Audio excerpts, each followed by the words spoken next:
পশ্চিমবঙ্গের school service commission ইতিহাস বিষয়ের ছাত্রছাত্রীদের আমার এই ইউটিউব ক্লাসে সবাইকে স্বাগত। বিভিন্ন ছাত্রছাত্রীদের অনুরোধে ইতিহাস প্র্যাকটিস সেট ক্লাসগুলি শুরু করলাম। স্কুল সার্ভিস কমিশন ইতিহাস ক্লাস সিরিজ 1 আজকে শুরু হচ্ছে।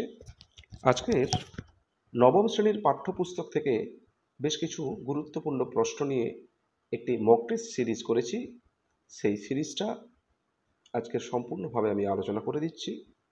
যারা নতুন তারা আমার চ্যানেলটাকে অবশ্যই সাবস্ক্রাইব করবে, যাতে আগামী পরীক্ষা আসা পর্যন্ত আমি প্রতিদিন যে ক্লাসগুলো আপলোড করব তার নোটিফিকেশান তোমরা পেয়ে যাবে। চলো আজকের ক্লাস শুরু করি। আজকের প্রথম প্রশ্ন যেটা আছে, সিন্ধু সভ্যতার কোন স্থানটি একটি বন্দর নগরী হিসেবে পরিচিত? অপশন আছে মহেঞ্জোদারো, হরপ্পা, লোথাল, ধোলাভিরা।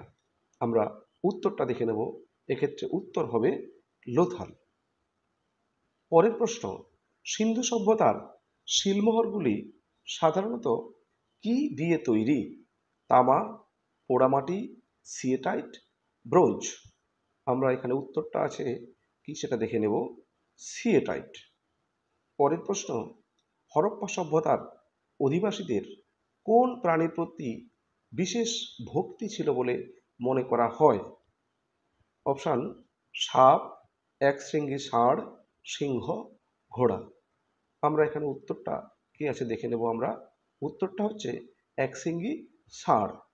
পরের প্রশ্ন, সিন্ধু সভ্যতার প্রাচীনতম স্থানগুলির মধ্যে কোনটি বর্তমানে ভারতের হরিয়ানা রাজ্যে অবস্থিত?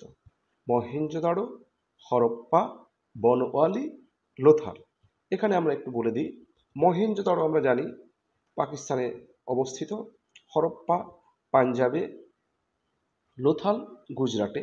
তাহলে বনওয়ালি স্থানটি হরিয়ানা রাজ্যে অবস্থিত। উত্তর আমরা দেখে নেব বনওয়ালি। পরের প্রশ্ন, সিন্ধু সভ্যতার শহরগুলি বৈশিষ্ট্যপূর্ণ গ্রিড প্যাটার্ন বলতে কি বোঝায়? বাড়ি ঘর তৈরির সহজ পদ্ধতি, রাস্তাগুলির সমান্তরালভাবে এবং একে অপরের সাথে সমকোণে মিলিত হতো, শহরের চারপাশে একটি গ্রিল বেড়া, জটিল জল সরবরাহ ব্যবস্থা। এক্ষেত্রে সঠিক উত্তর ক্ষয়ের দাগের রাস্তাগুলি সমান্তরালভাবে এবং একে অপরের সাথে যে সমকোণে মিলিত তাকেই সাধারণত আমরা গ্রিড প্যাটার্ন হিসেবে উল্লেখ করি। পরের প্রশ্ন, হরপ্পা সভ্যতার নগরগুলির মধ্যে কোন শহরটি 3টি ভাগে বিভক্ত ছিল? দুর্গ, মধ্যম শহর, নিম্ন শহর। কোন শহরটি এই 3টি ভাগে বিভক্ত ছিল? অপশান হরপ্পা, মহেঞ্জোদারো, ধোলাভিরা, লোথাল। উত্তরটা আমরা দেখে নেব ধোলাভিরা। ধোলাভিরা শহরটি তাহলে 3টি ভাগে বিভক্ত ছিল, দুর্গ, মধ্যম নগর এবং নিম্ন শহর হিসেবে। পরের প্রশ্ন, ত্রিরত্ন কোন ধর্মের সঙ্গে যুক্ত ছিল? হিন্দু ধর্ম, বৌদ্ধ ধর্ম, জৈন ধর্ম, শৈব ধর্ম। এক্ষেত্রে আমরা উত্তরটা দেখে নেব কি আছে। উত্তর হচ্ছে জৈন ধর্ম। পরের প্রশ্ন, সিন্ধু সভ্যতার প্রত্নতাত্ত্বিক স্থান চানহুদারো কোন শিল্পের জন্য বিখ্যাত ছিল? শিলমোহর শিল্প তৈরির জন্য, পুঁতি তৈরি শিল্পের জন্য, নৌকা তৈরি শিল্পের জন্য, ইট তৈরি শিল্পের জন্য। চানহুদারো প্রত্নস্থানটি সাধারণত পুঁতি তৈরির শিল্পের জন্য বিখ্যাত ছিল। তাহলে এখানে উত্তর হয়ে গেল খ, পুঁতি তৈরির শিল্পের জন্য বিখ্যাত। পরের প্রশ্ন, সিন্ধু সভ্যতার কোন স্থানটি একটি অগ্নিকুণ্ড পাওয়া গিয়েছে যা ধর্মীয় আচার অনুষ্ঠানের ইঙ্গিত দেয়? অর্থাৎ কোন স্থানে এই ফায়ার অ্যালার্ট বা অগ্নিকুণ্ড পাওয়া গিয়েছে? অপশান মহেঞ্জোদারো, হরপ্পা, কালীবঙ্গান, ধোলাভিরা। উত্তরটা আমরা কি আছে দেখে নেব। উত্তরটা আছে কালীবঙ্গান। পরের প্রশ্ন, কোন বৈদিক গ্রন্থে সৃষ্টি রহস্য সম্পর্কে ধারণা পাওয়া যায়? ঋগ্বেদ, সামবেদ, যজুর্বেদ, অথর্ববেদ। আমরা এখানে উত্তরটা কি আছে দেখে নেব। আমরা উত্তরটি আছে ক, অপশান ঋগ্বেদ।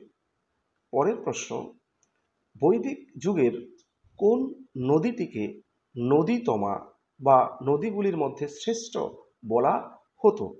গঙ্গা, যমুনা, সরস্বতী, সিন্ধু।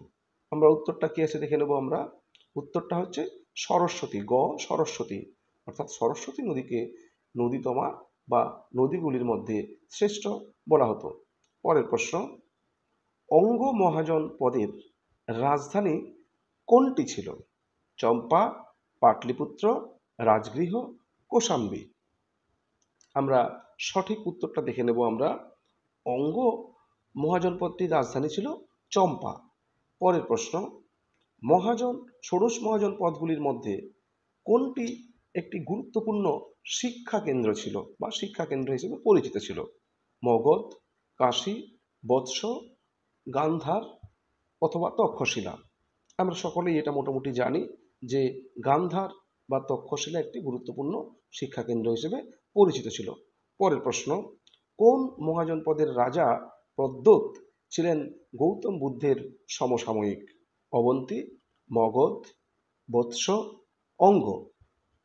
গৌতম বুদ্ধের সমসাময়িক রাজা প্রদ্যোৎ ছিলেন অবন্তী রাজ্যের রাজা। তাহলে আমরা কয়ের উত্তরটি অবন্তী। পরের প্রশ্ন, কোন মহাজনপদটি তার উৎকৃষ্ট ঘোড়ার জন্য বিখ্যাত ছিল? গান্ধার, কম্বোজ, মগধ, মৎস্য। সঠিক উত্তরটি হবে কম্বোজ। পরের প্রশ্ন, পাটলিপুত্র নগরীর পত্তন কে করেন? অর্থাৎ গোড়াপত্তন বা প্রতিষ্ঠা কে করেন? অপশান, বিম্বিসার, অজাতশত্রু, উদয়ীন, চন্দ্রগুপ্ত মৌর্য। আমরা এখানে পাটলিপুত্র নগরীর পত্তন করেন উদয়ীন।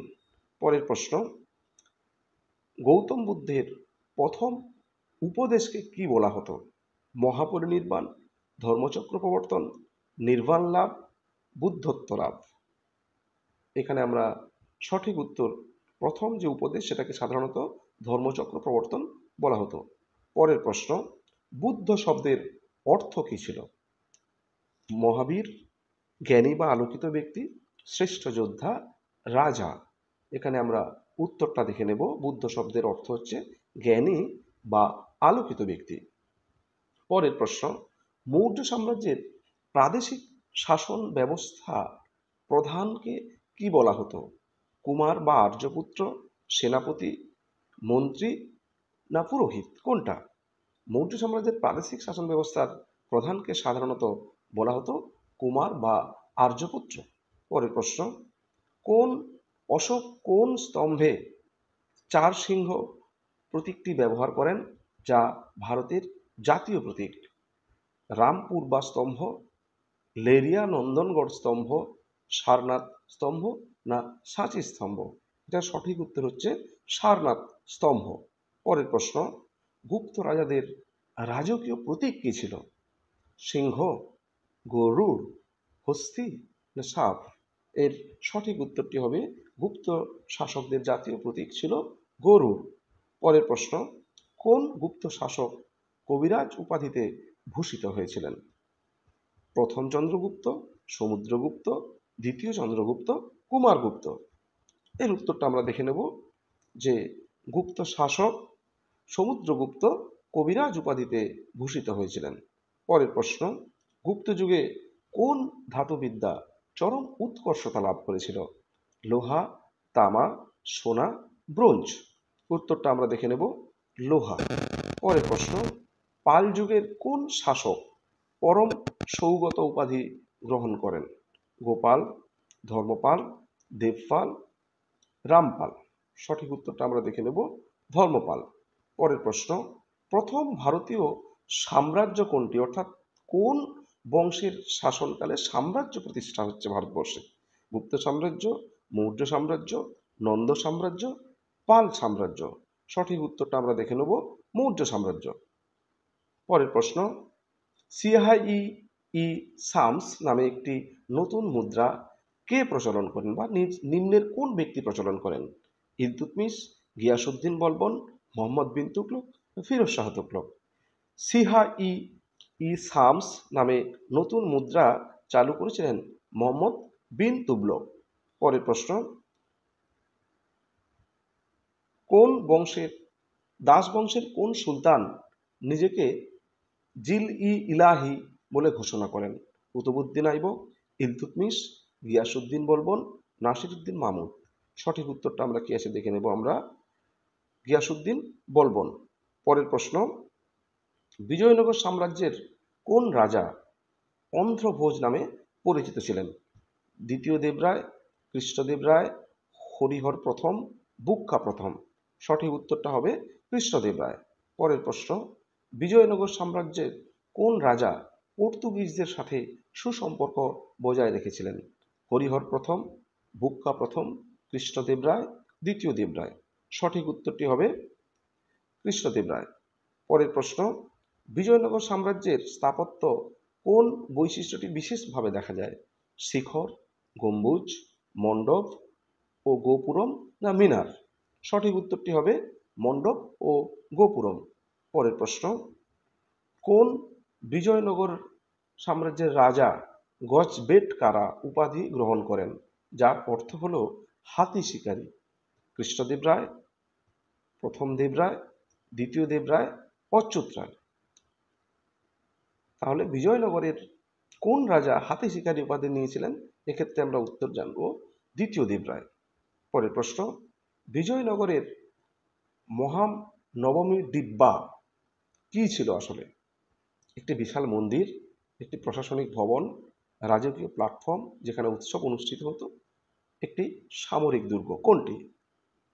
বিজয়নগর সাম্রাজ্যে তাহলে মহানবমী দিব্যা ছিল মূলত একটি রাজকীয় প্ল্যাটফর্ম যেখানে অনুষ্ঠিত হতো বিভিন্ন উৎসব।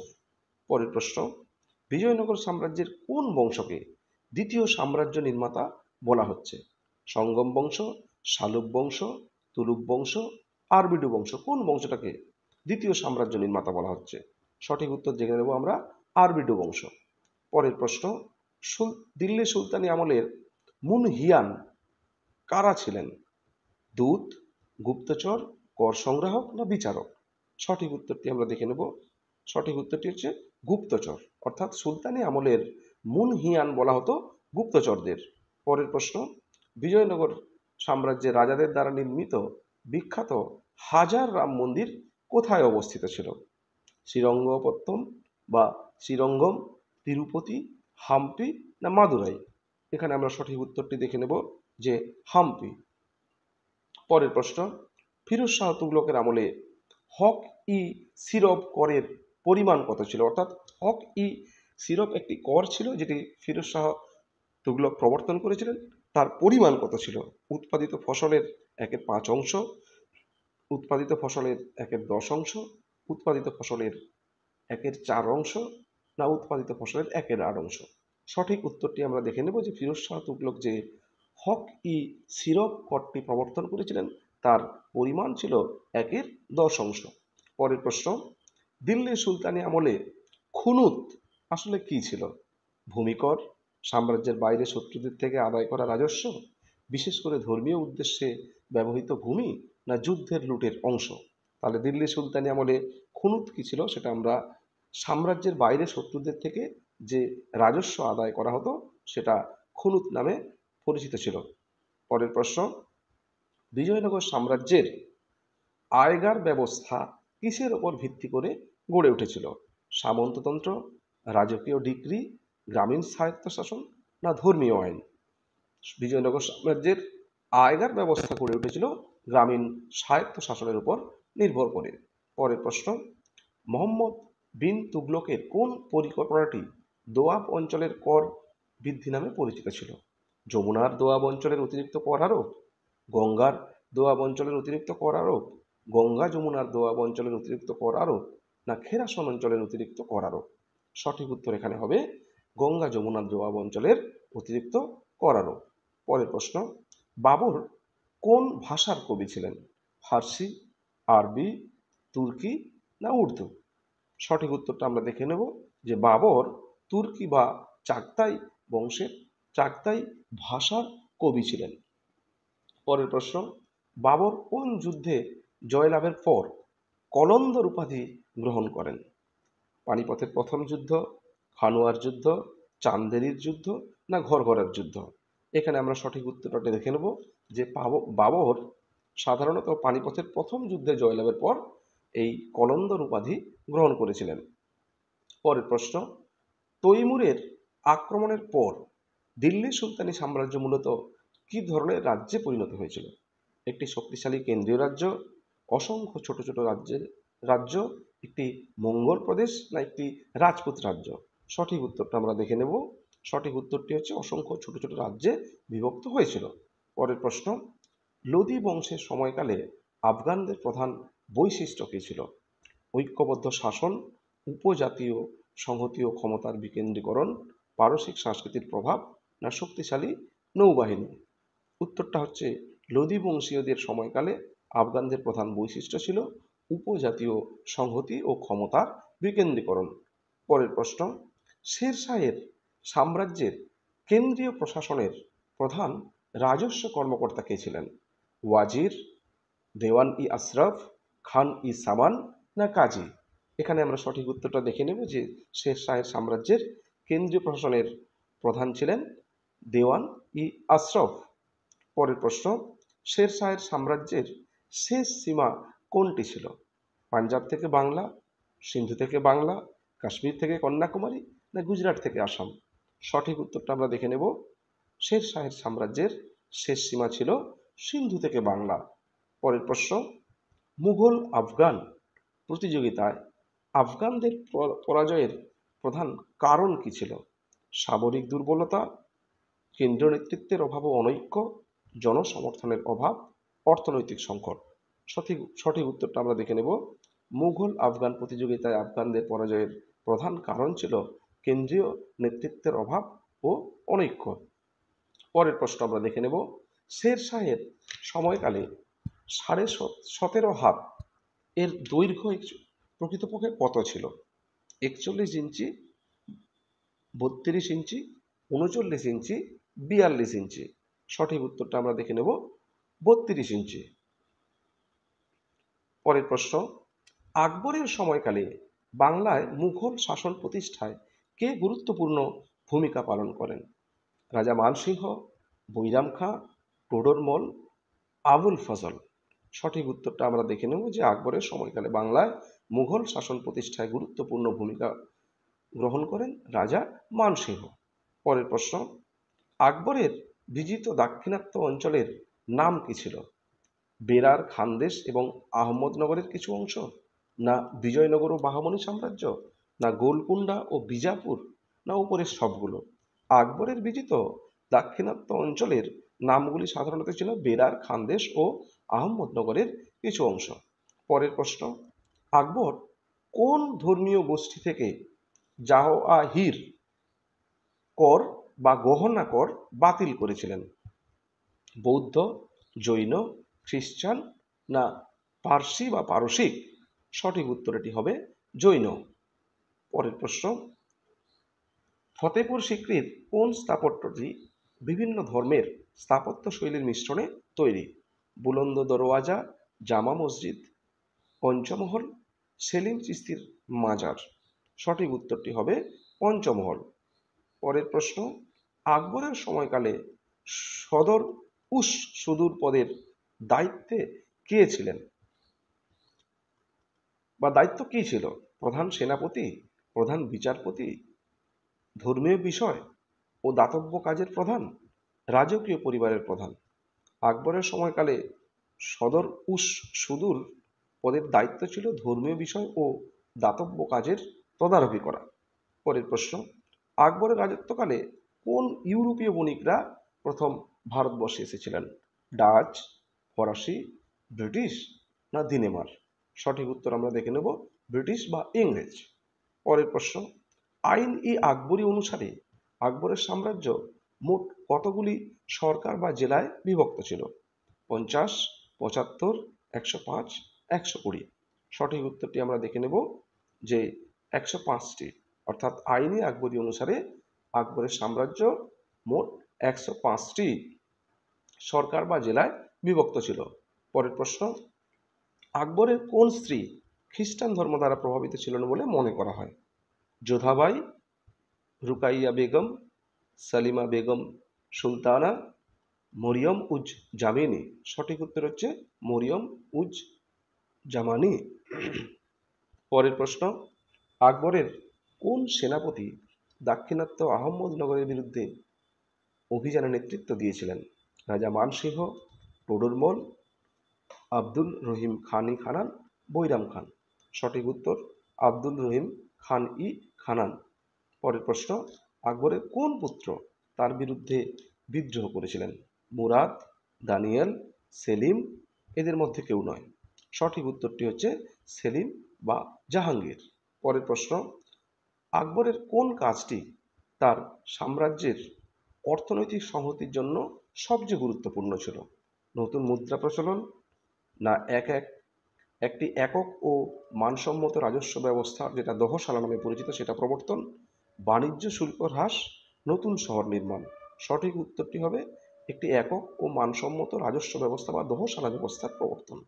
পরের প্রশ্ন, দিল্লি সুলতানি সাম্রাজ্য পতনের যুগে কোন সুলতান শাহ-ই বকরব নামে পরিচিত ছিলেন? সঠিক উত্তরটি হবে এখানে নাসিরউদ্দিন মাহমুদ শাহ। শেষ প্রশ্ন আজকের, আকবর কর্তৃক প্রবর্তিত মাহজারনামা প্রকৃতপক্ষে কী ছিল? একটি নতুন ভূমি আইন, ধর্মীয় বিষয়ে আকবরের চূড়ান্ত কর্তৃত্ব প্রতিষ্ঠা, একটি নতুন মুদ্রা ব্যবস্থার প্রবর্তন, না সামরিক সংস্কার? সঠিক উত্তরটি হবে ধর্মীয় বিষয়ে আকবরের চূড়ান্ত কর্তৃত্ব প্রতিষ্ঠা। আজকের মতো এখানে 7টি সেট শেষ হলো। সকল ছাত্রছাত্রীদেরকে জানিয়ে রাখি যে কোনো প্রশ্নের উত্তর নিয়ে যদি ডাউট থাকে তারা অবশ্যই কমেন্ট সেকশানে কমেন্ট করবে, অথবা যাদের কাছে আমার নম্বর আছে তারা হোয়াটসঅ্যাপ করেও তারা আমাকে জিজ্ঞেস করতে পারো। বেশিরভাগ ক্ষেত্রে আমি যেটা করেছি মূলত ভালো বই, ভালো টেক্সট বই থেকে খুঁটিয়ে খুঁটিয়ে প্রশ্নগুলো নিয়েছি এবং উত্তরগুলো করার ক্ষেত্রে আমি চেষ্টা করেছি একটু ভালো বইগুলো ব্যবহার করার। যারা এখনও চ্যানেলটা সাবস্ক্রাইব করোনি তারা অবশ্যই সাবস্ক্রাইব করে দেবে এবং পাশে থাকবে, তাহলে আমি চেষ্টা করছি আরও ভালো ভালো কিছু ক্লাস নিয়ে আসবো। ধন্যবাদ।